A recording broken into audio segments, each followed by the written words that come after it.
안녕하세요. 저는 트러스트온 자산운용 연금 프로그램의 고재량 연구원이라고 합니다. 앞으로 트러스트온의 서재를 통해 여러분을 만나뵐 계획이며 정말 영광이라고 생각합니다. 트러스트온의 서재는 약 5분부터 10분 정도 짧지만 핵심을 담아 책을 리뷰하는 알찬 컨텐츠로 제공될 예정입니다.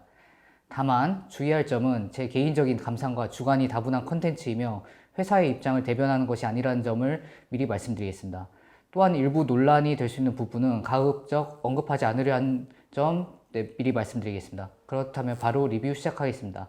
일단 책 제목은 90년생이 온다인데요. 저 또한 90년대생으로서 이 책을 읽으면서 이제 많은 부분에 공감할 수 있었습니다. 이 책을 한마디로 요약하면 90년대생은 지극히 현실적이고 합리적이라는 것입니다. 물론 이 뜻이 다른 세대가 비현실적이고 비합리적이다 이런 건 아닙니다.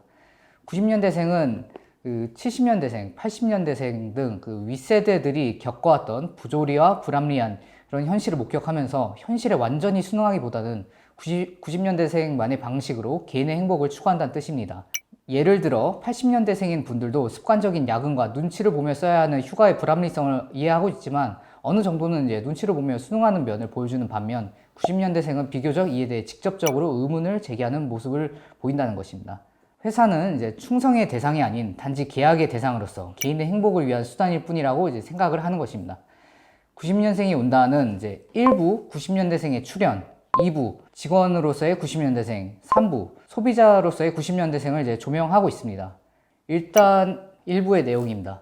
경제 호황기를 누리지 못하고 안정적으로 승진하고 은퇴를 할 수 있게 해줬던 그런 사회 에스컬레이터가 무너진 현재, 많은 90년대생이 공무원 준비를 통해 삶의 안정성을 찾는다는 이야기와 낮은 취업률 얘기에선 정말 공감이 많이 가더라고요. 혹시 90년대생의 특징을 요약하면 뭐가 있을 거라고 생각하세요? 이 책에서는 간단함, 병맛, 정직함 이 키워드로 이제 90년대생의 특징을 어느 정도 잘 요약해주고 있습니다.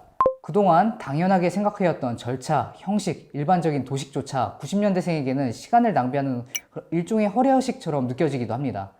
이를 그대로 받아들인 대신에 간단함을 추구하며 병맛이란 새로운 유머 코드를 즐기는 세대입니다.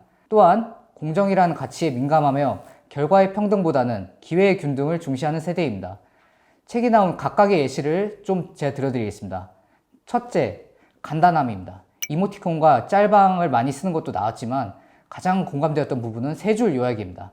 보통 인터넷 게시판 등에서 자주 쓰이는데 글의 내용이 너무 많아서 일일이 다 읽기 귀찮으니 핵심만 간추려서 간단하게 알려달라 이런 뜻이죠. 사실 이 영상을 만든 것도 이 책이 거의 300페이지 가까이 되는데 이 책을 일일이 읽어드릴 수 없기 때문에 책의 핵심적인 부분만 간추려서 전달을 하기 위해서 만든 것입니다. 유튜브 영상이 길지 않고 짧게 간단하게 볼 수 있는 것도 이런 간단함을 추구하기 때문이겠죠.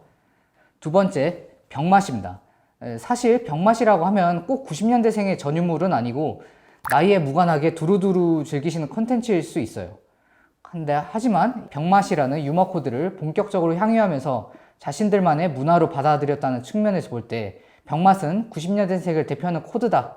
이 책에서는 이렇게 말하고 있는데 제가 보기에는 이건 정말 타당한 해석이라고 생각을 합니다. 이런 코드에는 또 개인적으로 많이 공감이 갔거든요. 사실 저도 이런 병맛 문화나 코드를 많이 즐기기도 합니다. 세 번째, 공정함입니다. 요즘은 90년대생들이 2030 세대를 구성하고 있는데 한창 사회로 나갈 준비를 하거나 나가서 막 일을 하고 있는 시기입니다. 90년대생이 공정의 가치를 중요하게 여긴다는 것은 인천국제공항 채용 사태 등에서도 많이 드러났죠.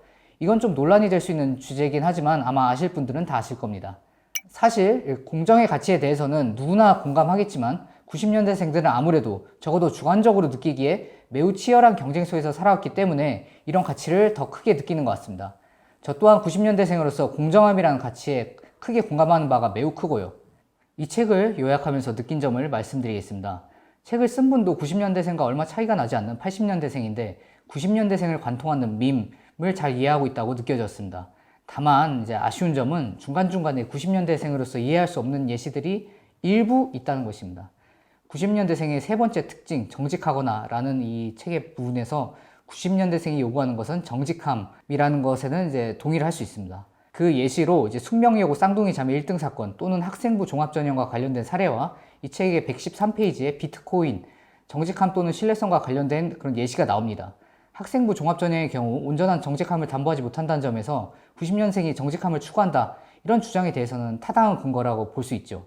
그러나 이제 비트코인의 경우 중앙화된 체제에 반발하며 신뢰를 강제하는 블록체인 기술에 환호한다는 의미로 투자를 했다고 나와 있는데, 제가 보기엔 이건 좀 아닌 것 같고, 다른 세대와 그냥 비슷하게 투자 수익을 노리고 투자하는 경우가 더 많다고 전 그런 생각을 했습니다. 이건 뭐 개인적인 느낌이니까 제가 모르는 부분도 있을 수 있다는 점을 양해 부탁드리겠습니다. 사실 특정 철학을 실천하기 위해 투자했다기보다는 투자 상품에 대한 이해도를 바탕으로 수익성을 보고 투자했다고 보는 것이 더 타당할 것이라고 생각합니다. 인터넷 리뷰를 읽어보면은 이 책이 사례만 나열된 책이며 무언가 깊은 수준의 통찰력을 제공하지 못한다, 이런 의견도 꽤 있었습니다. 그러나 이 책은 대부분의 사례에서 90년대생의 공감을 이끌어낼 수 있으며, 책에서 제시하는 키워드와 사례들을 통해서 90년대생과 90년대생이 아닌 모든 분들께 한 번쯤은 서로의 세대에 대해서 생각하게 만드는 책이라고 말씀드릴 수 있겠습니다. 시청해 주셔서 감사합니다. 다음에는 더 재밌고 유익한 컨텐츠로 보답드리겠습니다. 감사합니다.